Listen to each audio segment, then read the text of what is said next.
வணக்கம் நேயர்களே, 40க்கு 40 நிகழ்ச்சிக்கு உங்களை வரவேற்பது உங்கள் பார்த்திபன். +2 தேர்வு முடிவுகள் இன்று வெளியாகி இருக்கிறது. அடுத்த வாரம் இதே நேரம் தேர்தல் முடிவுகள் வெளியாகி இருக்கும். உங்கள் தொகுதி எம்பி யார் என்பது உங்களுக்கு தெரிந்திருக்கும். யார் எம்பியாக தேர்வு செய்யப்பட்டாலும் அவர் முன் இருக்கக்கூடிய சவால்கள் என்னென்ன, அவர் உடனடியாக செய்து முடிக்க வேண்டிய பணிகள் என்னென்ன என்பது குறித்தான் நம்முடைய 40க்கு 40 நிகழ்ச்சியில் கடந்த சில தினங்களாக 2 தொகுதிகளாக பார்த்துக் கொண்டிருக்கிறோம். அந்த வரிசையில் இன்னைக்கு நம்ம பார்க்க போற 2 தொகுதி ராமநாதபுரம் நாடாளுமன்ற தொகுதியும் தென்காசி நாடாளுமன்ற தொகுதி. இந்த 2 தொகுதிகளில் இருக்கக்கூடிய பிரச்சனைகள், அங்க வரக்கூடிய எம்பி உடனடியாக செய்ய வேண்டிய விஷயங்கள் என்ன என்பதை தான் இன்னைக்கு நிகழ்ச்சி நம்ம பார்க்க போறோம். இந்த நிகழ்ச்சியில் பங்கேற்று தம்முடைய கருத்துக்களை பதிவு செய்வதற்காக எழுத்தாளரும் பதிப்பாளருமான திரு பத்ரி சேஷாத்ரி நமது அரங்கத்திற்கு வந்திருக்கிறார். இந்த நிகழ்ச்சிக்குள் செல்வதற்கு முன்னதாக இன்றைய அரசியல் அரங்கில் அரங்கேறிய சில முக்கியமான நிகழ்வுகளை சுருக்கமா பார்ப்போம்.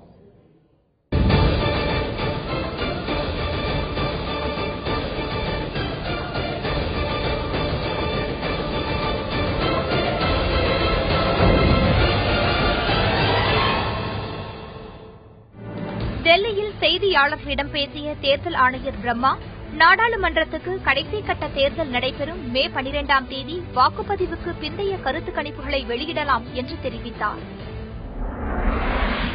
வாக்கு எண்ணிக்கையை கண்காணிக்க ஒவ்வொரு மேஜைக்கும் ஒரு நுண் பார்வையாளர் நியமிக்கப்பட்டுள்ளதாக தமிழக தலைமை தேர்தல் அதிகாரி பிரவீன்குமார் தெரிவித்துள்ளார். உத்தரப்பிரதேச மாநிலம் காஷிப்பூரில் நடைபெற்ற தேர்தல் பிரச்சார கூட்டத்தில் பேசிய பாஜக பிரதமர் வேட்பாளர் நரேந்திர மோடி, வாரணாசியில் பிரச்சாரம் செய்ய விடாமல் தேர்தல் ஆணையம் தம்மை தடுத்துவிட்டதாக குற்றம் சாட்டினார். உத்தரப்பிரதேச மாநிலம் வாரணாசியில் தேர்தல் பிரச்சாரம் மேற்கொண்ட ஆம் ஆத்மி கட்சி தலைவர் அரவிந்த் கெஜ்ரிவால் அதிக பெரும்பான்மையுடன் வெற்றி பெறுவேன் என நம்பிக்கை தெரிவித்துள்ளார். உத்தரப்பிரதேச தலைநகர் லக்னோவில் செய்தியாளர்களிடம் பேசிய பகுஜன் சமாஜ் கட்சியின் தலைவர் மாயாவதி, பாஜக தலைமையிலான தேசிய ஜனநாயக கூட்டணி அரசு அமைவதற்கு ஒருபோதும் ஆதரவு அளிக்க மாட்டோம் என திட்டவட்டமாக தெரிவித்தார். முக்கியமான அரசியல் நிகழ்வுகளை பார்த்தோம். அடுத்ததா இன்னைக்கு நிகழ்ச்சி நம்ம பார்க்க போற முதல் தொகுதி ராமநாதபுரம் நாடாளுமன்ற தொகுதி. இந்த ராமநாதபுரம் நாடாளுமன்ற தொகுதிக்குள்ள முதல்ல எத்தனை சட்டமன்ற தொகுதிகள் இருக்கு, என்னென்ன சட்டமன்ற தொகுதிகள் அப்படின்றத பார்க்கலாம்.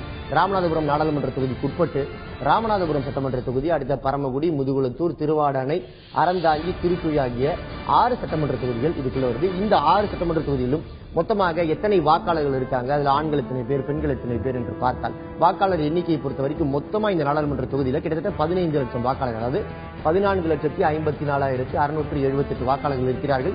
இதுல ஆண் பெண் சதவிகிதம் கிட்டத்தட்ட சரிபாதியாகத்தான் இருக்கிறது. 7,30,000 ஆண்களும் 7,24,000 பெண்களும் இருக்கிறார்கள். மூன்றாம் பாலினத்தவர்கள் 80 பேர் இருக்காங்க. இந்த 15 லட்சம் 14.5 லட்சம் பேர்ல மொத்தம் எத்தனை பேர் வாக்களித்திருக்கிறார்கள், வாக்கு சதவீதம் எப்படி இருக்கிறது என்று பார்த்தால் இதுல 68.67% பதிவாகி இருக்கு. இதுல 63.65% ஆண்களும் 73.75% பெண்களும் வாக்களித்திருக்கிறார்கள். மூன்றாம் பாலினத்தவர்கள் 17.50% வாக்களித்திருக்கிறார்கள். இப்ப இந்த வாக்கு சதவீதத்திலிருந்து நம்மளுடைய விவாதத்தை தொடங்க நான் விரும்புறேன். இது 73.75% ஆண்களை விட பெண்களுடைய வாக்கு சதவீதம் கிட்டத்தட்ட 10% அதிகமா இருக்கு ராமநாதபுரத்துல. இது நீங்க எப்படி பாக்குறீங்க? இதுக்கான காரணம் என்ன நினைக்கிறீங்க? ப்ராபப்லி அந்த பகுதிகளில் உங்களுக்கான இந்த வேலைகள்ங்கிறது ஒருவேளை குறைவாக இருக்கும் காரணத்தினால நிறைய ஆண்கள் பல்வேறு நகரங்களுக்கு வேலைகளுக்காக ஒருவேளை சென்றிருக்கலாம். அவர்களுக்கு விடுமுறை கிடைக்காமல் போயிருக்கலாம். நீங்க பொதுவாக சென்னையிலேயே ஓட்டுநர் வேலை பார்க்கறவங்க அப்படின்னு பாத்தீங்கன்னா நிறைய பேர் இந்த ராமநாதபுரம் சுற்றி இருக்கிற பகுதியிலிருந்து இங்க வந்திருப்பாங்க. அவர்கள் இங்க இதற்காக போய் வாக்களித்து விட்டு வர வேண்டுமா அப்படின்ட்டு ஒருவேளை நினைத்திருக்கலாம். இது எல்லாமே ஸ்பெகுலேஷன் தான்.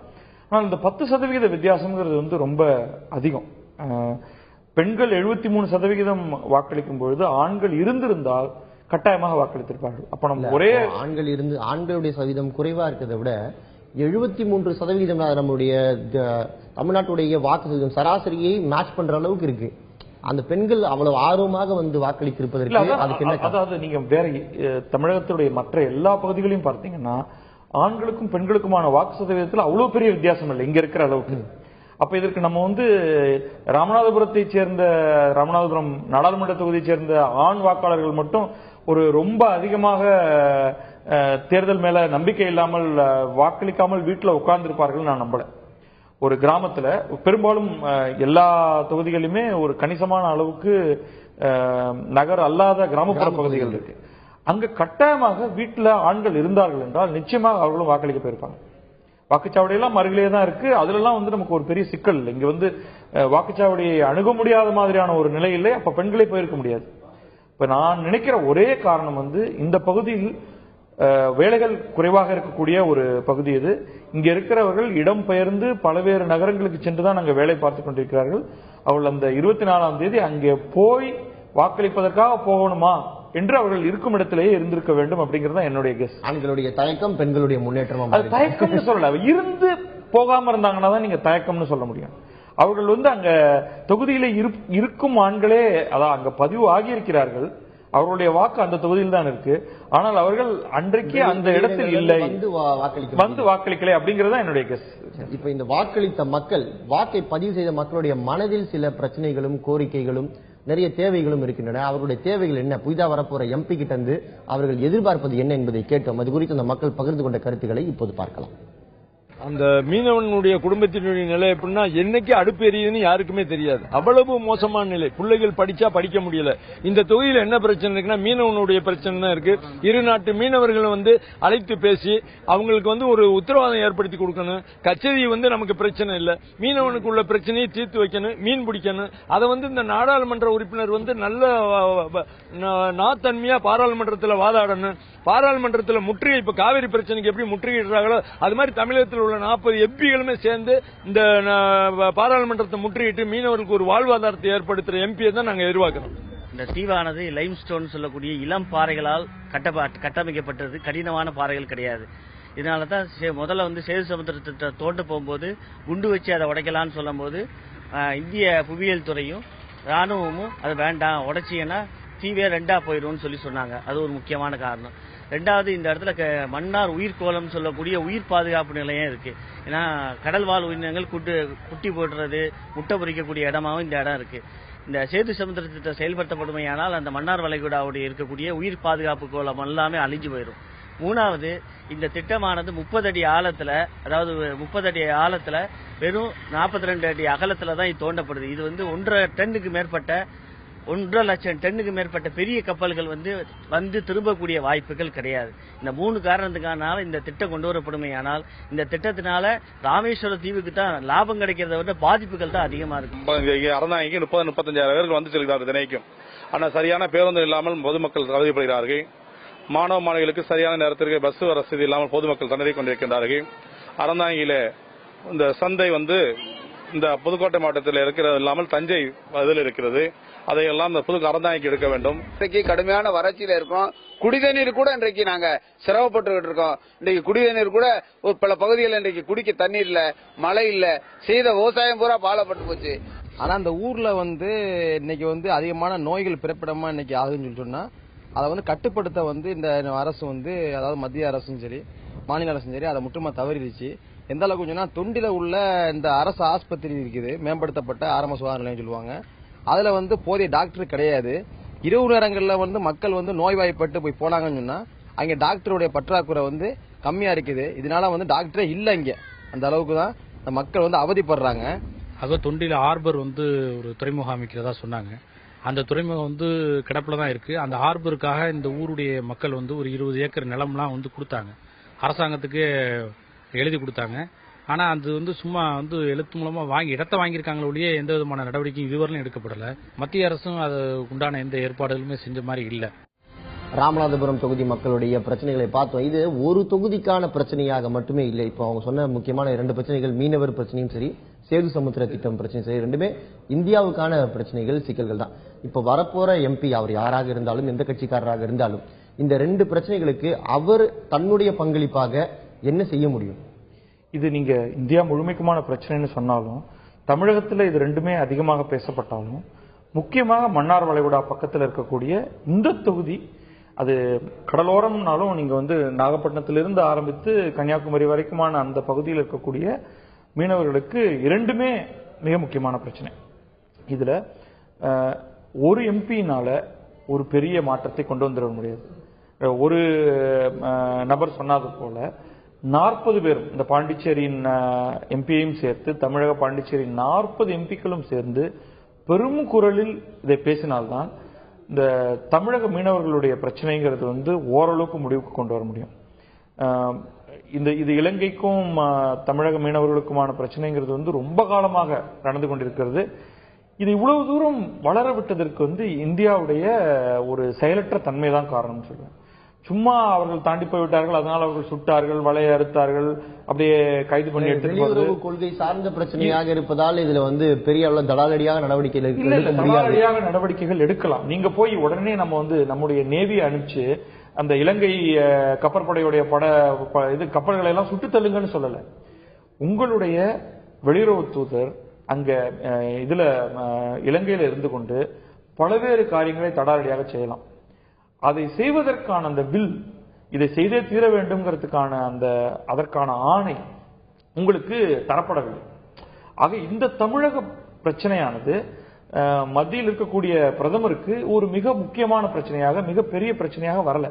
நீங்க ஒரு உதாரணத்துக்கு கேரளால ஒரு இந்த மீன்பிடி படகுல இருந்த இரண்டு பேர் சுட்டுக் கொல்லப்பட்டதும், அந்த இத்தாலியை சேர்ந்த 2 காவலர்கள், அந்த விஷயம் எவ்வளவு தூரத்துக்கு வந்து மேல எடுத்து செல்லப்பட்டு அதாவது இந்தியாவுடைய இதுல நான் கேட்க விரும்புற கேள்வி தான், இப்ப வரப்போற கவர்மெண்ட் அது எந்த ஆட்சியாக இருந்தாலும் மாநில கட்சிகளுடைய செல்வாக்கு இந்த முறை அதிகமாக இருக்கும் அந்த கவர்மெண்ட் ஃபார்மேஷன்ல அப்படின்னு சொல்லப்படுது. அப்படி இருக்கும் பட்சத்தில் தமிழகத்துடைய செல்வாக்கும் கணிசமான அளவுக்கு இருக்கும். இப்போ வரப்போற இந்த 15வது நாடாளுமன்றத்தில் தமிழக எம்பிக்களுடைய குரல் ஓங்கி ஒலிப்பதற்கும் இது போன்ற பிரச்சனைகளுக்கு ஒரு சுமூகமான தீர்வு கிடைப்பதற்கும் வாய்ப்பு இருக்குன்னு நினைக்கிறேன். இல்ல, ஆக்சுவலா நான் என்ன வேற மாதிரி நினைக்கிறேன்னா, தமிழக எம்பிக்களுடைய பங்களிப்பே இல்லாமல் ஒரு ஆட்சி அமைவதற்கான வாய்ப்பும் இப்பொழுது இருக்கு. இது கடந்த 2 ஆட்சியிலயோ கடந்த 3-5 ஆண்டுகள்ல, கடந்த 15 ஆண்டுகள்ல தமிழக எம்பிக்கள் மிகப்பெரிய பங்களிப்பை ஆளும் கூட்டணிக்கு செய்தார்கள் எண்ணிக்கை அளவுல. இந்த முறை அப்படி இல்லாமலேயே போவதற்கான ஒரு வாய்ப்பும் இருக்கிறது அப்படின்னு தான் நான் நினைக்கிறேன். உதாரணத்துக்கு பாரதிய ஜனதா கட்சிக்கு வேண்டிய இடங்கள் கிடைத்து அதிமுகவுடைய ஒரு ஆதரவு தங்களுக்கு தேவையில்லை என்று அவர்கள் நினைத்தால், திமுக அதிமுக இரண்டுமே வந்து ஆட்சிக்கு வெளியிலையும், பாரதிய ஜனதாவுக்கு மேபி 1, 2, 3 இடங்களுக்கு மேல இங்க கிடைக்காமலும் இருப்பதற்கான ஒரு வாய்ப்பு இருக்கு. ஆனால் இதை வந்து அதையெல்லாம் தாண்டி தான் நீங்க பார்க்கணும் இந்த பிரச்சனைங்கிறத. இது வந்து இந்தியாவுக்கான ஒரு மிக முக்கியமான ஒரு பிரச்சனை என்பதை இவர்கள் ஆட்சியில் பங்கெடுக்காமலேயே தமிழகத்தை சேர்ந்த, பாண்டிச்சேரியை சேர்ந்த 40 எம்பிக்களும் இதை மிகப்பெரிய ஒரு பிரச்சனையாக கொண்டு வரலாம். ஏன்னா இதுதான் வந்து உண்மையிலேயே இந்த இறையாண்மை நம்ம பேசிக்கிட்டே இருக்கும் பொழுது இந்தியாவுடைய இறையாண்மை தொடர்ந்து மீறப்படுவது இலங்கை விஷயத்துலதான். அவர்கள், அதாவது இலங்கை கப்பற்படையை சேர்ந்தவர்கள் இந்தியாவை ஒரு பொருட்டாகவே மதிக்காமல் தான் தொடர்ந்து நடந்து கொண்டிருக்கிறார்கள். அப்ப அதை பார்த்துவிட்டு சும்மா உட்கார்ந்திருக்கும் யாரும் இது வந்து எந்த கட்சி ஆட்சியில் பங்கெடுத்துக் கொண்டிருக்கிறது, யார் கூட்டணியில் இருக்கிறார்கள் அப்படின்லாம் பார்க்கவே முடியாது. இதை வந்து வேற விதமாக தீர்ப்பு கொண்டு போகணும். இதை இன்னொன்று, இந்த சேது சமுத்திர திட்டம்ங்கிறது ரொம்ப ஒரு பிராக்சியஸா, அதாவது நிறைய குழப்பங்கள் இருக்கக்கூடியதாக, 2 பக்கமும் இதுல வந்து மத நம்பிக்கைகள்ங்கிறதெல்லாம் தாண்டி இதனால் நன்மை இருக்கிறதா இல்லையா, இதனால் சுற்றுச்சூழலுக்கு பாதிப்பு இருக்கிறதா, அங்க இருக்கக்கூடிய கடல்வாழ் உயிரினங்களுக்கு பாதிப்பு இருக்க போகிறதா, அல்லது மீன் பிடிக்கும் அந்த தொழிலுக்கே இதனால் ஆபத்து வருமா போன்ற பல்வேறு குழப்பங்கள் இருக்கும் காரணத்தினால், விடை தெரியாத கேள்விகள் கேள்விகள் இருக்கிறதுனால அதை முன்னெடுத்து செல்ல முடியுமா அப்படின்னு எனக்கு தெரியல. அதுக்கு வந்து மாறி மாறி வழக்குகள் உச்சநீதிமன்றத்துக்கு நான் புரிஞ்சுக்கிறேன். இப்போ தமிழ் பேசக்கூடிய எம்பிக்கள் இந்த 40 பேரும் ஒருமித்த குரலில் தமிழக பிரச்சனையை பேசினால் மட்டுமே இதுக்கு வந்து ஒரு தீர்வு. அதாவது அவர்கள் மீனவர் பிரச்சனையை கூட அவர்கள் ஒருமித்த குரலில் பேசுவதற்கான வாய்ப்பு இருக்கு. ஆனால் இந்த சேதுசமுத்திர திட்டத்தை ஒருமித்த குரலில் பேச போகிறார்கள் என்று கூட நான் நினைக்கவில்லை. அது திமுக அதை முன்னெடுக்கும், ஏன்னா அவர்களுடைய திட்டமாக அதை அவர்கள் பார்க்கிறார்கள். அடுத்த பகுதியில் இப்போ இந்த மக்கள் என்ன சொல்கிறார்கள் என்று பார்த்தோம். களம் கண்ட வேட்பாளர்கள் என்ன சொல்றாங்க அப்படின்றதை நம்ம பார்க்க இருக்கிறோம்.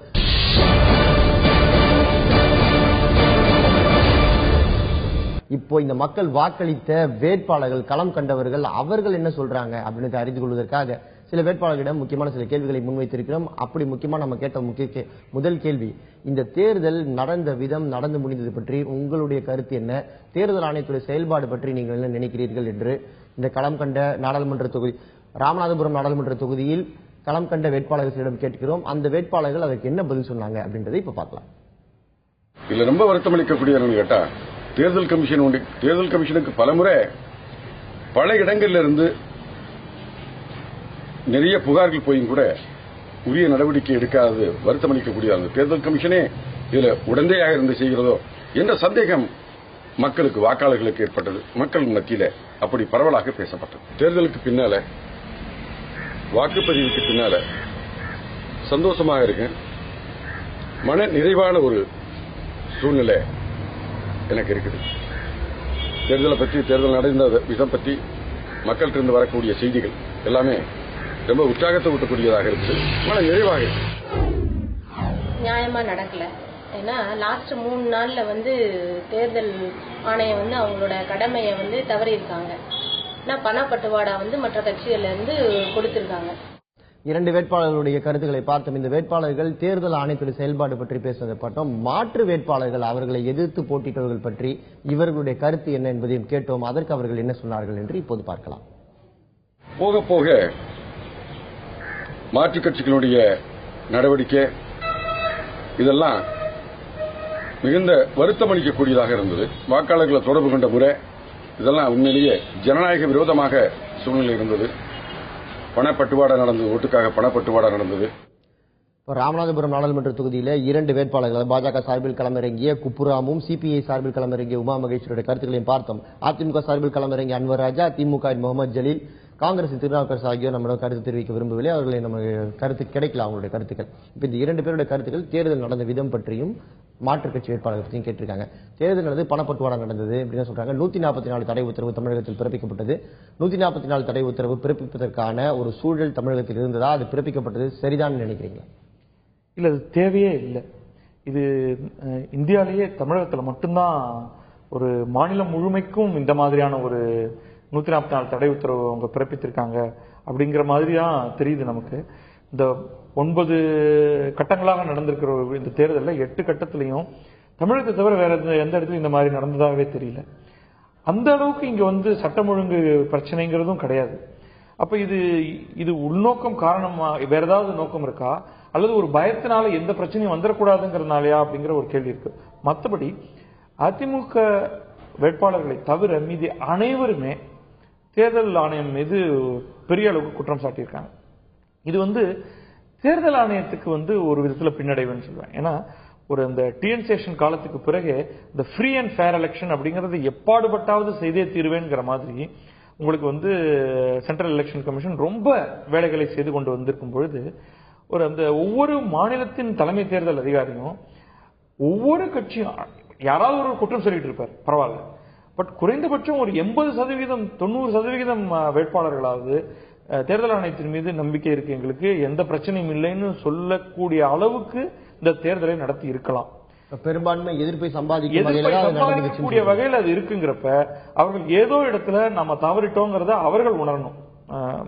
ஒரு அன்பார்ச்சுனேட் ஆக்சுவலா. ஏன்னா நமக்கு இந்த டெமோக்ரஸி மேல நம்பிக்கை இருக்கிறதுக்கான ஒரே காரணம் தேர்தல் ஆணையம் தான். அவர்கள் இந்த மாதிரி இவ்வளவு வேட்பாளர்கள் நம்ம மேல இவ்வளவு குற்றச்சாட்டுகளை சுமத்தும் பொழுது நம்ம இதை இன்னும் வேற மாதிரி செய்திருக்கலாமோ. இந்தியா போன்ற ஒரு மிகப்பெரிய ஜனநாயக தேசத்தில் தேர்தலை நடத்தி முடிப்பது என்பது மிகப்பெரிய ஒரு சவால் தான். அந்த சவாலை சமாளிப்பதற்காக அவர்கள் பல்வேறு நடவடிக்கைகள் எடுத்தார்கள். அதையும் மீறி இப்படி வேட்பாளர்கள் குற்றம் சொல்வதும் இருந்து கொண்டுதான் இருக்குது. இந்த வேட்பாளர்கிட்ட மேலும் சில கேள்விகளை நம்ம கேட்டோம். உங்களுக்கான வெற்றி வாய்ப்புகள், நீங்கள் இதை பத்தி என்ன நினைக்கிறீங்க, வின்னிங் சான்சஸ் பத்தி அப்படின்னு கேட்டதுக்கு அவர்கள் என்ன சொன்னாங்க அப்படின்னு இப்ப பார்க்கலாம். என்னுடைய வெற்றி வாய்ப்பு மிக பிரகாசமாக இருக்கின்றது. எதிர்கட்சிகளுடைய விலாசூச்சிகள் தொடுத்து போய்விட்டது. மக்கள் எங்கள் பக்கம் இருக்காங்க. மக்களுடைய மனநிலை எங்க கூட இருக்குது. ஒரு நேர்மறையான சிந்தனை மக்கள் இருந்து யார் வரணும் அப்படிங்கறதுல மிக தெளிவாக இருந்தாங்க. மத்தியில நரேந்திர மோடி தலைமையில தேசிய ஜனநாயக கூட்டணியுடைய ஆட்சி வரணும் அப்படிங்கிற நேர்மையான சிந்தனை, அந்த சிந்தனையோட மக்கள் ஓட்டு போட்டாங்க. அதனால என்னுடைய வெற்றி வாய்ப்பு இந்த தொகுதியில, இந்த ராமநாதபுரம் பாராளுமன்றத்தில் மிக பிரகாசமாக இருக்கிறது. எல்லா தரப்பு மக்களும் எனக்கு ஓட்டு அளிச்சிருக்காங்க. 6 தொகுதிகளில் இருக்கிற மொத்த எல்லா 2000 கிராமங்கள்லையும் எங்களோட கட்சியையும் கட்சியோட சின்னமான கதிரருவாளையும் கொண்டு போய் சேர்த்த முழு மனதான திருப்தி எனக்கு இருக்கிறது. நாங்க மக்களுக்காக பாடுபட்டு இருக்கோம். எங்களோட முடிவு மக்களோட முடிவு தான். அவங்களுடைய வெற்றி வாய்ப்புகள் பத்தி அவங்க நம்பிக்கை தெரிவித்ததை பார்த்தோம். ஒருவேளை அவர்கள் வென்று வந்தால் அடுத்து செய்ய போகும் விஷயங்கள் என்னன்னா, அது தொடர்பாக அவங்க கிட்ட என்ன செயல் திட்டம் இருக்கிறது என்பது குறித்தும் கேட்டோம். அதற்கு அவர்கள் என்ன சொன்னாங்கன்னு இப்ப பார்க்கலாம். ரொம்ப பிரதானமாக மக்கள் என்ற வச்சு கோரிக்கை 2 விஷயம். முதல் விஷயம், எங்களுக்கு குடிக்கிறதுக்கு விவசாயத்துக்கு தண்ணி வேணும். இது முதல் விஷயம். 2வது விஷயமாக அவங்க எடுத்துக்கிட்டது, இந்த குடிப்பழக்கத்தினால எங்க குடும்பங்கள்லாம் நாசமா போகுது. அதை தடுத்து நிறுத்தணும், அதுக்கு நீங்க எங்களுக்கு உதவி செய்யணும், நீங்க தடுத்து நிறுத்த ஏற்பாடு செய்யணும்னு கேட்டுட்டாங்க. இந்த மதுக்கடைகளை ஒழிக்கக்கூடிய இயக்கம் வர வேண்டும். அந்த இயக்கத்திற்கு நானே முன்னின்று அதை ஆரம்பித்து செயல்படுத்துறதுக்கு நான் தயாரா இருப்பேன். மக்கள்கிட்ட நான் இந்த விழிப்புணர்வை ஏற்படுத்துவதில் நான் முன்னின்று செயல்படுவேன். அரசாங்கத்துக்கு ஒரு மிகப்பெரிய அழுத்தத்தை கொடுக்கக்கூடிய, இந்த அரசாங்கம் வந்து இதையே வருமானமா வச்சுட்டு இருக்கக்கூடிய அரசாங்கத்துக்கு மிகப்பெரிய அழுத்தத்தை கொடுக்கக்கூடிய ஒரு இயக்கம் தமிழகத்தில் துவங்கப்படும். முதல் பணி வந்து குடிநீர் பிரச்சனையை தீர்ப்பது. இரண்டாவது வந்து அவங்க கேட்ட இரண்டாவது கோரிக்கை வந்து இங்க இருக்கிற குடிப்பழக்கத்தை மாத்தணுங்கிறது. அந்த குடிப்பழக்கத்தை மாத்துறதுக்காக மக்களோட மக்களா இருந்து போராடி அதை நிறுத்துறதுக்கு எவ்வளவு முயற்சி பண்ண முடியுமோ முயற்சி பண்ணுவோம். இரண்டாவது வந்து மீனவர்களோட பிரச்சனையை தீர்ப்பதற்கும் கட்சி சார்ந்து நானும் களத்துல இறங்கி அவங்களுக்கும் அந்த பிரச்சனையை தீர்ப்பதற்காக இரண்டாவதா அவங்களோட வாழ்வாதாரத்தை நிலைப்படுத்துறதுக்கு ஒரு முயற்சி எடுக்கும். வென்று நாடாளுமன்றத்துக்கு சென்றால் செய்ய போவது என்ன என்பது குறித்து அவர்கள் தெரிவித்த கருத்துக்களை பார்த்தோம். இப்ப ரெண்டு பேருமே பிரதானமான விஷயம், முதல் விஷயம் குடிநீர் பிரச்சனைக்கு தீர்வு காண்போம் அப்படின்னு சொல்றாங்க. ராமநாதபுரம் குடிநீர் இல்லாமல் மிகவும் வறண்டு கிடக்கக்கூடிய ஒரு மாவட்டம், ஒரு தொகுதி அப்படின்னு நமக்கு தெரியும். இந்த குடிநீர் பிரச்சனைக்கு தீர்வு காண்பது என்பதால் என்ன செய்யலாம்? ராமநாதபுரத்தில் குடிநீர் பிரச்சனை தீர்க்கறதுக்கு என்ன செய்யணும்? சில மாதங்களுக்கு முன்னால் இதை கேட்டிருந்தீங்கன்னா எனக்கு என்ன செய்யறதுன்னு தெரியாதுன்னு நான் சொல்லியிருக்கேன். ஆனா உண்மையில சென்னையில நடந்திருக்கக்கூடிய சில இந்த கடல் நீரை குடிநீராக்கும் திட்டம் மிக அற்புதமாக இன்றைக்கு வேலை செய்து கொண்டிருக்கிறது. கிட்டத்தட்ட சென்னையுடைய தேவையில் 17% வந்து இன்றைக்கு கடல் நீர் உப்பு நீர் வந்து குடிநீராக மாற்றி நமக்கு கிடைத்துக் கொண்டிருக்கிறது. இங்க சென்னையுடைய மக்கள் தொகை கான்சென்ட்ரேஷன் ரொம்ப ஜாஸ்தி, டென்சிட்டி அதிகம். அதன் காரணமாக உங்களுக்கு வந்து இது 17% வந்து மிக அதிகமான அளவு, பல மில்லியன் லிட்டர் தண்ணீர். அந்த தண்ணியுடைய இந்த இனிஷியல் இன்ஸ்டலேஷன் காஸ்ட் தான் வந்து சில 100 கோடிகள். அதுக்கு பிறகு உங்களுக்கு வந்து 1 லிட்டர் தண்ணிக்கு வந்து சில பைசாக்கள் தான், 2, 3, 4 பைசாக்குள்ள உங்களுக்கு வந்து 1 லிட்டர் தண்ணியை உற்பத்தி பண்ணிடலாம் அப்படிங்கிறாங்க. இதுக்கு பிறகு இது நானே வந்து கொஞ்ச நாளாக யோசிச்சுட்டு இருக்கேன். அப்ப கடலோரங்கள் அனைத்திலும் சில இடங்கள்ல டீசாலினேஷன் பிளான்ஸ் வந்து தமிழகத்துடைய கடற்கரை ஓரங்கள்ல ஒரு 10 இடத்துல வைத்தால் ராமநாதபுரம், நாகப்பட்டினம், கடலூர் அப்படின்னு ஒரு தள்ளி நீங்க வச்சுட்டு போனீங்கன்னா நீண்ட கடற்கரை இருக்கிறது, பிரமாதமாக இதை சால்வ் பண்ணிடலாம் அப்படின்னு எனக்கு தோணுது. இது குடிநீருக்கு முதல்ல இந்த பாரதிய ஜனதா கட்சி வேட்பாளர் வந்து விவசாயத்துக்கு இந்த மாதிரியான முறையில எல்லாம் பண்ண முடியாது. விவசாயத்துக்கு ஒரே வழி, நீங்கள் மழை நீரை எப்படியாவது சேகரித்து பல்வேறு குளங்களை மீண்டும் தூர்வாரி அதன் மூலமாக மட்டும்தான் விவசாயத்தை காப்பாற்ற முடியும். ஆனால் குடிநீர் பிரச்சனைங்கிறது தமிழகத்துல, அதுவும் முக்கியமாக ஒரு பாதி தமிழகத்தை, அதாவது கடலிலிருந்து ஓரளவுக்கு அருகில் இருக்கக்கூடிய பகுதிகளுக்கு ரொம்ப ஈஸியாக குடிநீர் பிரச்சனையை தீர்க்க முடியும்னு இன்றைக்கு எனக்கு வந்து நம்பிக்கை வந்துருச்சு. இன்ஃபேக்ட் சென்னைக்கு கிட்டத்தட்ட இப்ப இருக்கக்கூடிய திட்டத்துல, இப்பொழுது தமிழக அரசுடைய திட்டத்தின்படி கிட்டத்தட்ட 70-80% தண்ணீரை கடல் தண்ணீரிலிருந்தே பெற்றுவிட முடியும் அப்படிங்கிற மாதிரியான திட்டத்தில் தான் இயங்கிட்டு இருக்கோம்.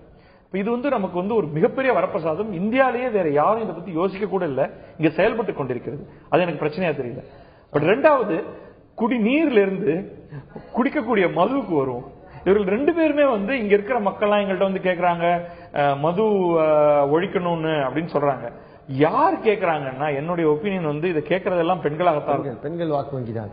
ஒருவேளை ஆண்கள்லாம் நீங்க வாக்களிக்கலன்னு பார்த்தோம் இல்லையா, அவங்களாம் ஒருவேளை குடிச்சிட்டு வீட்டுல கிடந்தாங்களோ என்னவோ தெரியல. பெண்களால இப்பொழுது இருக்கக்கூடிய முறையில ஒன்றுமே செய்ய முடியாது, கேட்கறத தவிர, கெஞ்சி கேட்கறத தவிரன்னு தோணுது. ஏன்னால் இப்பொழுது இருக்கக்கூடிய அரசு, அது 2 கட்சிகளாகவும் இருக்கட்டும், திமுக, அதிமுக, இவர்கள் இருவருமே மதுவை ஒழிப்போம் அப்படிங்கிற மாதிரியான ஒரு எண்ணம் துளி கூட இல்லை. அது ஒரு தாண்டி போய் மது இருந்தால்தான் அந்த மதுக்கடைகளிலிருந்து வரக்கூடிய வருமானத்தில் தான் நலத்திட்டங்களை செய்ய முடியுங்கிற எண்ணத்துக்கே வந்துட்டாங்க. ஆக இவர்களுடைய கோரிக்கை எல்லாம் வந்து நடக்கவே போறதில்லை. ஒரு பெரிய அரசியல் மாற்றம், மனசு மாற்றம் இருந்தால் ஒழிய இதை மாற்ற முடியாது அப்படின்னு தான் எனக்கு தோணுது. குடிநீர் பிரச்சனைக்கு தீர்வு இருக்கிறது, இந்த குடிப்பழக்கத்துக்கு இப்போதைக்கு தெரியவில்லை அப்படின்னு சொல்றீங்க. அடுத்த நம்ம ராமநாதபுரம் நாடாளுமன்ற தொகுதி பற்றி பார்த்து விட்டோம். அடுத்தது நம்ம தென்காசி நாடாளுமன்ற தொகுதி பற்றி பார்க்க போறோம். அதுக்கு முன்னாடி நம்ம நிகழ்ச்சியில ஒரு சுவாரஸ்யமான பகுதி இருக்கிறது. அதுதான் இன்றைய அரசியல் வியூகம் பகுதி. இன்னைக்கு அரசியல் வியூகம் பகுதியில நாம பார்க்க போற செய்தி என்ன, அந்த சுவையான செய்தி என்ன என்று பார்த்தால், நாம பார்க்க போற செய்தி இதுதான். கையின் கணக்கு. 1/4 லட்சத்தை கடப்போம் என்ற எதிர்பார்ப்பில் காத்திருக்கும் கைக்கட்சி. 1/4 லட்சத்தின் கணக்கு என்ன?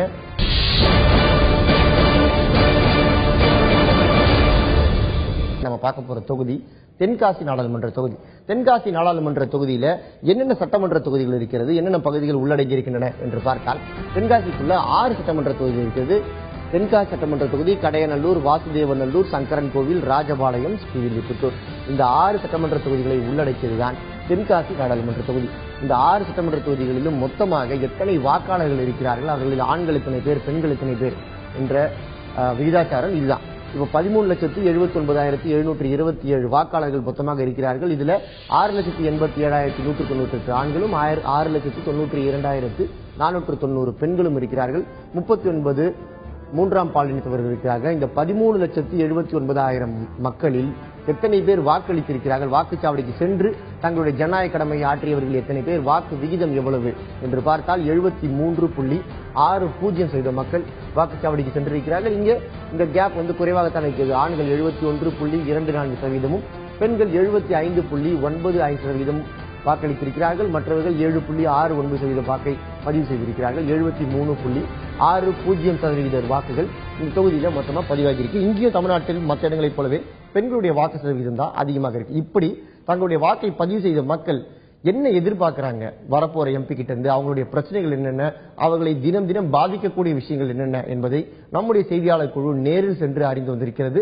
அது என்னன்னு இப்ப பார்க்கலாம். இந்த தொகுதிக்கான வளர்ச்சி திட்டங்கள், ஒரு கல்லூரி கொண்டு வந்தோம், ஒரு தொழிற்சாலை கொண்டு வந்தோம், ஒரு அடிப்படை கட்டமைப்பு. இந்த வகையோட மெயினான தொழில் விவசாயம். விவசாயத்தை சீரமைக்க எங்களுக்கு குளங்களையும் சிற்றாரையும் தூள்வாங்க. சிற்றாறு புளியரையில் ஆரம்பிச்சு மானூர் குளத்துல முடியுது. அவ்வளவு பெரிய சிற்றாறுல ஆயிரக்கணக்கான பலாயிரங்கள் நிலப்பரப்பு இந்த சிற்றாறு தூர் வரதுனால விவசாயம் தரிசனமா மாறி போச்சு. 3 மனு கொடுத்தேன். கால்வாய் தூர்வார அந்த ஆத்துக்களை பராமரிக்க அந்த சுற்றி தொழில் நிறைய கெட்டு போகுது, அதெல்லாம் செய்யுங்க அப்படின்னு. எதுவும் சில கிளப்பி குளத்துக்கு கொடுத்தேன். கால்நடை மருத்துவமனை கிளப்பில் கால்நடை கேட்டேன், இதெல்லாம் எதுவுமே செய்யல. இதோட சரி எம்பி வந்தாரு போனாரு. தென்காசியில் உள்ள சாக்கடைகள் பூரா அங்க ஆத்துல தான் போய் விழுது. இது ஆத்துல விழுதுனால ஆத்துல போய் சராசரி ஒரு நாள் கடமை விட செய்யறதுக்கு வழி கிடையாது. மோந்து பார்த்தாலே குஷ்டவரம் அந்த அளவுக்கு சாக்கடைகள் பூரா போய் கழிவு நீர்கள் பூராமே போய் கால்வாயில விழுது. இந்த கால்வாயில் உள்ள இதைத்தான் வயக்காடுகளுக்கும் போகுது. அப்புறம் இந்த குற்றாலத்துக்கு எப்பவுமே நிரந்தரமா தண்ணி விழுத மாதிரி ஏதாவது ஒன்று பண்ணணும். அது இதுவரைக்கும் யாரும் பண்ணல. மேல இடம்லாம் இருக்குது, ஒன்று பண்ணலாம். அப்புறம் இது சுற்றுலாத்துறைகளை அதை மேப்பில் சேர்த்து இதுவரைக்கும் இருந்த எம்பி யாருமே அதை பண்ணல. இனிமேல வரக்கூடிய எம்பியாவது இதை சுற்றுலா இதில் இது பண்ணி நிரந்தர ஒரு முன்னேற்றம் பண்ணதுக்கு ஏதாவது பண்ணணும். இந்த குற்றாலத்தை பொறுத்தவரைக்கும் எங்களுடைய கிராமத்துக்கு பஸ் வசதி முதல் ஃபர்ஸ்ட், அடுத்து ஆஸ்பத்திரி முக்கியமா தேவைப்படுது. ஏன்னா சுற்றி இருந்து பஞ்சாயத்து பெரிய பஞ்சாயத்து 6 கிராமம் இருக்கு. 6 கிராமத்துக்கு நல்ல வசதியான ஒரு ஆஸ்பத்திரி இல்லை. அது முக்கியமாக அவங்க செஞ்சு தரணும். ஒண்ணு ஒரு தொழிற்சாலை கிடையாது, ஒரு 4 பேர் வேலை செய்யக்கூட வழியும் கிடையாது. போனா காட்டு வேலைக்கு போகணும், இல்ல அப்படின்னா பேசாம சுவிசான வீட்டு தான் இருக்கணும். அந்த அளவுக்கு தான் இருக்கு. நாங்க 2 பேரும் வேலை பார்த்தாலுமே 260 ரூபாயில இருந்து 280 ரூபாய்க்கு மேல எங்களால சம்பளம் வாங்க முடியல. இதே இது பவர் கட் வந்துச்சுன்னா அதுவும் 100 ரூபாயில இருந்து 150 ரூபாய்க்கு தான் மொத்தத்திலேயே வேலை பார்க்க முடியுது. இப்ப பகல்ல 3 மணி நேரம் இருந்து 6 மணி நேரம் கரண்ட் போயிருது. 4 மணி நேரம் கரண்ட் வச்சுதான் எங்களால சமாளிக்க முடிய மாட்டேங்குது. கூலி எங்களுக்கு கட்ட மாட்டேங்குது. அரசாங்கத்திலேயே பெரிய அளவுக்கு நீரூத்து போன விஷயமா மாறி இருக்கு. இன்னைக்கு ஆமா ஏற்கனவே 40 ஆண்டுகளமா ஓடின இந்த ஆலை கடந்த 10 ஆண்டுகளா ஓடாம இருக்கு. தொடர்ந்தா ஏற்கனவே கிட்டத்தட்ட ஒரு 1500க்கும் மேற்பட்ட தொழிலாளி வேலை பார்த்த இடம். இங்க ஏற்கனவே இந்த சிலுவை சுத்தி கைத்தறி நெசவு அதிகமான பார்க்கக்கூடிய பகுதியா இருக்கு. தொழிலாளிகளுக்கு பெரிய விஷயமா மாறும். 1000 தொழிலாளி வேலை கொடுக்குற மாதிரி இருக்கும். அப்படிங்கிறதா உட்பாளி ஏங்கன்னா அளவுக்கு மக்களுக்கு வேலை வாய்ப்பு அதிகமா இருக்கும். கரும்பு, பருத்தி, மக்காச்சோளம் போன்றவைகள் மிகுந்த பகுதியாக இருக்க விளைவு பொருள்கள் அவர்தான் உற்பத்தி ஆகிற சமயத்தில் விவசாயிகள் குறைந்த விலைக்கு விற்று பிறகு நஷ்டமடைகிறோம். மத்திய அரசின் விவசாய விளைபொருளுடைய கொள்முதலம் ஆரம்பித்து விவசாயிகளுக்கு நேரடியாக லாபகரமான கட்டுப்படியான விலை அடிப்படையில் கொள்முதல் ஆரம்பிக்கப்பட வேண்டும் கோரிக்கை வைக்கிறோம். விவசாயிகள் தொடங்கி நெசவாளர்கள் வரைக்கும் பல்வேறு தரப்பினரும் அவங்கவுங்க பிரச்சனைகளை அவங்கவுங்க முன்வைச்சதை நம்ம பார்த்தோம். இப்போ நிறைய பிரச்சனைகள் வழக்கம் தமிழகத்தில் எல்லா தொகுதியிலும் இருப்பதை போல இந்த தொகுதியிலும் நிறைய பிரச்சனைகள் இருக்கு. தொழிற்சாலைகள் இல்லை, வேலை வாய்ப்புகள் இல்லை அப்படின்னு சொல்லப்படுது. 6 மாசம் அடைந்து கிடக்கிறது அப்படின்னு சொல்றாங்க. சுற்றுலாத்துறையை மேம்படுத்தணும் அப்படின்னு ஒரு கோரிக்கை இருக்கிறது.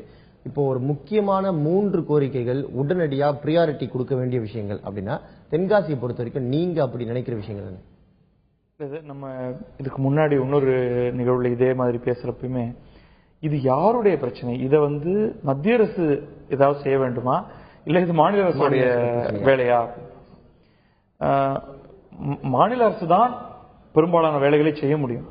ஆனால் முக்கியமாக ஒரு இடத்துல இந்த மின்சாரம்ங்கிறது இவர் தொழிற்சாலை ஏன் இல்லைன்னா சரியான மின் சப்ளை கிடையாது. இந்த இடம் ஒரு தொழிற்சாலையை உருவாக்கக்கூடிய அல்லது உகந்த இடமா இல்ல, வேணும்னா அதற்கான கட்டுமானத்தை நீங்க அதிகப்படுத்தணும்.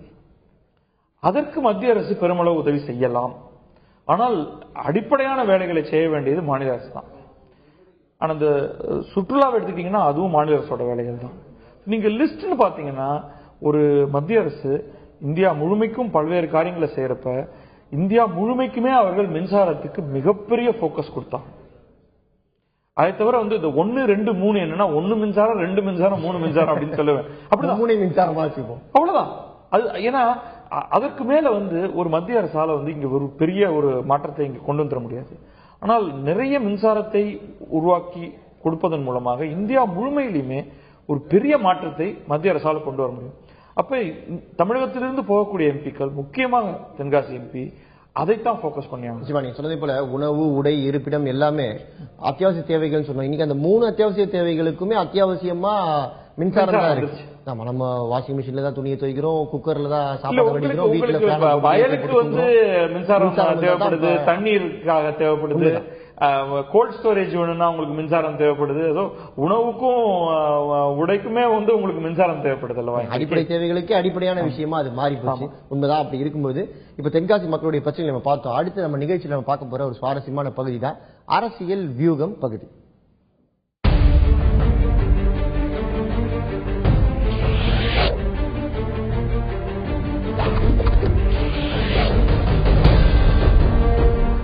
இன்னைக்கு அரசியல் வியூகம் பகுதியில் நம்ம பார்க்க போற அந்த சுவையான தகவல் இதுதான்.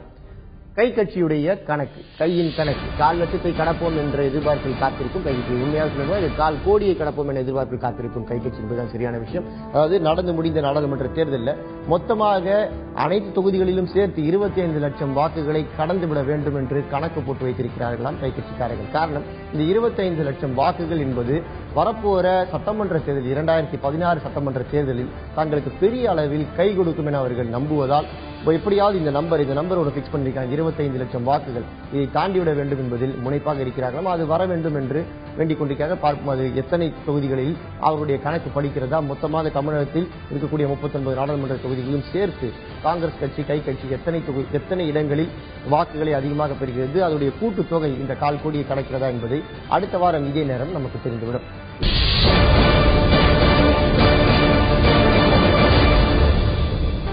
40க்கு 40 நிகழ்ச்சியின் நிறைவு பகுதிக்கு வந்திருக்கோம். இப்ப நம்ம தென்காசி தொகுதி பற்றி பேசிக் கொண்டிருக்கிறோம். தென்காசி தொகுதியில களம் கண்ட சில வேட்பாளர்களிடம் அவர்களுடைய வெற்றி வாய்ப்பு பற்றி அவர்கள் என்ன நினைக்கிறார்கள் என்று கேட்டோம். அதற்கு அவர்கள் என்ன சொன்னாங்கன்னு இப்ப பார்க்கலாம். நான் சார்ந்திருக்கின்ற மறுமலர்ச்சி திராவிட முன்னேற்ற கழகத்தினுடைய நிர்வாகிகள், தொண்டர்கள், தோழமை கட்சிகளினுடைய நிர்வாகிகள், தொண்டர்கள், நடுநிலையாளர்களின் நல்லாசியோ ஆகியோரின் தொண்டர்கள் ஆகியோரின் அயராத உழைப்பாலும் நடுநிலையாளர்களின் நல்லாசியோடும் அமோகமாக மக்கள் பம்பரம் சின்னத்துக்கு இந்த தொகுதியில் வாக்களித்திருக்கின்றார்கள். ஆகவே நான் நிச்சயமாக வெற்றி பெறுவேன். தேசிய ஜனநாயக கூட்டணியில் அங்கம் வகிக்கின்ற மறுமலர்ச்சி திராவிட முன்னேற்ற கழகம் நிச்சயமாக இதில் வெற்றி பெறும். மூப்பனார் அவர்கள் இருந்த பொழுது தனியாக நின்றோம். அதன் பிறகு எப்பொழுதும் காங்கிரஸ் தனியாக நின்றது கிடையாது. இந்த முறை அவ்வாறு ஒரு நிற்கின்ற வாய்ப்பு காங்கிரஸ் கட்சிக்கு ஏற்பட்டது. காங்கிரஸ் கட்சியினுடைய தொண்டர்களிடையே மிகப்பெரிய ஒரு வேலை செய்கின்ற வாய்ப்பையும் ஒரு ஆர்வத்தையும் தூண்டியிருக்கின்றது. என் தென்காசி தொகுதியில் காங்கிரஸ் தொண்டர்கள் அனைவரும் மிக சிறப்பாக பணியாற்றினார்கள். இந்த தேர்தலை ஒரு சவாலாக எடுத்துக்கொண்டு வெற்றியா தோல்வியா என்பதல்ல, காங்கிரஸ் எந்த அளவுக்கு ஒரு முக்கியமான கட்சி தமிழ்நாட்டில் என்பதை மற்ற கட்சிகளுக்கு உணர்த்த வேண்டும் என்ற மனப்பாங்கிலே இந்த முறை நாங்கள் தேர்தலிலே பங்கெடுத்துக் கொண்டோம். தேர்தல் சிறப்பாக நடந்தது, சிறப்பாக பணியாற்றினோம். மக்கள் சிறப்பாக வாக்களித்தார்கள் என்றுதான் கருதுகின்றோம். என்னுடைய வெற்றியா தோல்வியா என்பதை விட வெற்றி தோல்வி என்பது இந்த முறை தென்காசி தொகுதியில வாக்குகள் எண்ணி முடிக்கப்பட்ட பின்பே தெரியும். வெற்றியும் பெறலாம் அல்லது மிக குறைந்த வாக்குகளில் தோல்வியும் பெறலாம். அதுபோன்ற ஒரு நிலையில் இந்த முறை தேர்தலை நாங்கள் நடத்தி இருக்கின்றோம். காங்கிரஸ் மற்றும் அதிமுக வேட்பாளருடைய கருத்துக்களை பார்த்தோம். இவர்கள் வென்று வந்தால் என்ன செய்ய போகிறார்கள், இவர்களுடைய செயல் திட்டம் என்ன என்பது குறித்தும் கேட்டோம். அதற்கு அவர்கள் என்ன சொன்னார்கள் என்று இப்போது பார்க்கலாம். அனைத்து சமுதாய மக்களுக்கும் ஓர் இணைப்பு பாலமாக இருந்து சமூக ஒற்றுமைக்காக பாடுபடுவேன். இதுவரை இந்த தொகுதியில் குறிப்பிடத்தக்க தொழிற்சாலை ஏதும் அமையவில்லை. அது நிச்சயமாக எங்களுடைய பொதுச் செயலாளர் அவர்கள் உதவியோடு இந்த தொகுதிக்கு ஒரு நல்ல தொழிற்சாலை கொண்டு வருவதற்காக அனைத்து முயற்சிகளையும் எடுப்பேன். திருமங்கலத்திலிருந்து கொல்லம் செல்லும் தேசிய நெடுஞ்சாலையை 4 வழி சாலையாக மாற்றுவதற்கு பாடுபடுவேன். எங்கள் பொதுச் செயலாளர் அவர்கள் கொண்டு வந்த விருதுநகர் செங்கோட்டை அகல ரயில் பாதை திட்டத்தை, கொல்லம் அகல ரயில் பாதை திட்டத்தை செங்கோட்டையிலிருந்து கொல்லத்திற்கு நடைபெறுகின்ற வேலையை துரிதப்படுத்தி விரைவில் ரயில் வண்டி விடுவதற்கு ஏற்பாடு செய்வேன். கூடுதலாக செங்கோட்டையிலிருந்து சென்னைக்கும் மற்ற நகரங்களுக்கும் கூடுதலாக ரயில்கள் விடுவதற்கு நான் ஏற்பாடு செய்வேன். செங்கோட்டையிலிருந்து சென்னைக்கு பகல் நேர ரயில் விடுவதற்கு ஏற்பாடு செய்வேன். இங்கே ஆற்று பாசனங்கள், கால்வாய்கள், குளங்கள் ஆகியவற்றை தூர்வாரி நல்ல விவசாயம் செழித்தோங்குவதற்கு பாடுபடுவேன். அந்த தொகுதியில் செய்ய வேண்டிய பணிகள் பல இருக்கின்றன. ஒரு இடத்தில் கூட பாதாள சாக்கடை கிடையாது. ஒரு இடத்தில் கூட பாதாள சாக்கடை கிடையாது. குடிநீர் பஞ்சம் அதிகமாக இருக்கின்றது. நீர்நிலைகள் ஒரு இடத்திலே இருக்கின்றது, ஒரு இடத்தில் இல்லை. இந்த நீர்நிலைகள் எல்லாம் ஒரு இணைப்பதற்கு ஒரு திட்டத்தை செயல்படுத்தினால் தொகுதி முழுவதும் இந்த நீர் தட்டுப்பாடு நீங்கும். விவசாயத்திற்கு வேண்டிய நீர் கூட அந்த தென்மேற்கு பகுதியிலே ஓடுகின்ற நதியானது அரபிக்கடலில் சென்று கலந்து விடுகின்றது. அங்க இருக்கின்ற அந்த நதி இப்பொழுது சிறு அணைக்கட்டு ஒன்று அங்கு உடைபட்டு அதை சரி செய்யப்பட முடியாமல் தண்ணீர் இந்த பக்கம் வராமல் சென்று விடுகின்றது. ஆக இந்த சிறு சிறு நீர்ப்பாசனங்களை எல்லாம் ஒன்று சேர்த்து சரியாக செய்தால் அது ஒரு சிறப்பான தொகுதியாக இருக்கும். குறிப்பாக அந்த குற்றாலம் நீர்வீழ்ச்சி அங்கு இருக்கின்ற காரணத்தினால் இது ஒரு சிறப்பான சுற்றுலா தலமாக மாற்றப்பட வேண்டிய இடம். போதிய வசதிகள் கிடையாது. அங்கே தங்குவதற்கு வசதிகள் கிடையாது. அங்க சரியான கழிப்பறைகள் கிடையாது. ஏதோ தண்ணீர் வருகின்றது, ஜனங்கள் எல்லாம் போகின்றார்கள், குளிக்கின்றார்கள், வருகின்றார்கள். அவருக்கு முடிந்த மாத்திரத்தில் தாங்கள் வசதிகளை செய்து கொண்டிருக்கின்றார்கள். அங்கும் இங்குமாக செல்லும் தங்கு விடுதிகள் இருக்கின்றன என்ற ஒரு கோட்பாடு தான் இங்கு இருக்கின்றது ஒழிய அவையெல்லாம் ஒரு வரையறுக்கப்பட்டு ஒரு நல்ல சுத்த சுகாதாரமான ஒரு இடமாக அமைக்கப்பட்டு, அது மட்டுமல்ல அந்த தென்காசி தொகுதி முழுவதும் புராதன கோயில்கள் இருக்கின்றன. ஆண்டாள் கோயில் முதல் கொண்டு இன்னும் பல கோயில்கள் இருக்கின்றன. அந்த பெயர்கள் எல்லாம் எனக்கு நினைவில்லை. இந்த கோயில்களை எல்லாம் ஒருங்கிணைத்து, இந்த குற்றால அருவியையும் ஒருங்கிணைத்து ஒரு ஆன்மீக சுற்றுலா தலமாகவே அதை மாற்றலாம். ஆன்மீக சுற்றுலா கோயில்களை எல்லாம் பார்த்துவிட்டு வந்து குற்றாலத்தில் குளித்துவிட்டு ஊருக்கு கிளம்பி செல்ல வேண்டும். இது போன்ற ஒரு சர்க்கியூட் ஆன்மீக சுற்றுலா தலமாக மாற்றலாம். அது இது போன்ற பல எண்ணங்கள் இருக்கின்றது. காங்கிரஸ் மற்றும் அதிமுக வேட்பாளர்களுடைய செயல் திட்டங்கள் என்ன அப்படின்னு பார்த்தோம். இவர்களை தவிர அதிமுக சார்பில் வசந்தி முருகேசன் அந்த களத்தில் இருக்கிறார், புதிய தமிழகம் கிருஷ்ணசாமி இருக்கிறார், சிபிஐயோட லிங்கமும் போட்டியிட்டு இருக்கிறார். இப்ப இந்த 5 பேர்ல யாரோ ஒருவருக்கு வெற்றி வாய்ப்பு இருக்கிறது. இப்ப இவர்களில் யார் ஜெயித்தாலும் அவர்கள் உடனடியே செய்ய வேண்டியது, இப்ப அவங்க சில விஷயங்களை சொன்னார்கள். சதன் திருமணிக்குமார் பேசும்போது தொடர்வண்டி அந்த ரயில் முக்கியத்துவத்தை பத்தி பேசினார். இவர் பேசும்போது இந்த ஆன்மீக சுற்றுலாவுக்கு ஏற்பாடு செய்ய வேண்டும்னு சொன்னாரு. தென்காசியுடைய முக்கியமான தேவை என்ன? வர எம்பி உடனடியாக செய்யணும். அவருக்கு நம்ம ஒரு டிப்ஸ், நீங்க வந்த உடனே இதை உடனடியாக செஞ்சீங்கன்னா தொகுதிக்கு மிகவும் பயனுள்ளதா இருக்கும் அப்படின்னா நம்ம நிகழ்ச்சி சார்பாக அப்படி நம்ம ஒரு பரிந்துரை வைப்பதாக தான் என்ன வைக்கலாம்? தொழில் வளர்ச்சியை அதிகரிப்பதற்கான என்னென்ன சாத்தியங்கள் இருக்கோ அதெல்லாம் செய்யலாம். முக்கியமாக கட்டுமானத்தை உடனடியாக உருவாக்க முடியாவிட்டால், ஏன்னா அது காலம் செல்லக்கூடிய ஒன்று, அங்கே ஏதாவது இந்த ஆயத்தீர்வை விளக்கு அந்த மாதிரி ஏதாவது செய்து, ஏன்னா அந்த மிகவும் பின்தங்கிய மாவட்டங்கள்ல தொழிற்சாலைகளை உருவாக்குவதற்கு ஏதாவது ஒரு ஊக்கம் கொடுக்க முடியும். நீங்க இந்த எக்ஸைஸ் டியூட்டி எக்ஸம்ஷன் போன்றவற்றை வாங்கி தருவதற்கு மத்திய அரசுக்கு அதற்கான பாசிபிலிட்டிஸ் இருக்கு. அங்க போய் நீங்க அதை செய்தீர்களா? அதுவும் இப்போ உதாரணத்துக்கு மதிமுக அவர் வென்று அந்த கூட்டணியில் அவருக்கு ஏதோ ஒரு அமைச்சர் பதவி அந்த மாதிரி ஏதாவது கிடைத்தது என்றால் அங்க சில பாசிபிலிட்டிஸ் இருக்கு. இதுதான் இவர்களால் உடனடியாக செய்யக்கூடியது. மீதி எதுவாக இருந்தாலும் நீங்க மாநில அரசோட சேர்ந்து வேலை செய்யணும், மாநில அரசு கிட்டதான் பணத்தை கொடுத்தாகணும், அவர்கள் தான் செய்தாகணும். நீங்கள் உடனடியாக செய்வது என்பது அதே மாதிரி இந்த ரயில் பத்தி எல்லாம் சொன்னார்.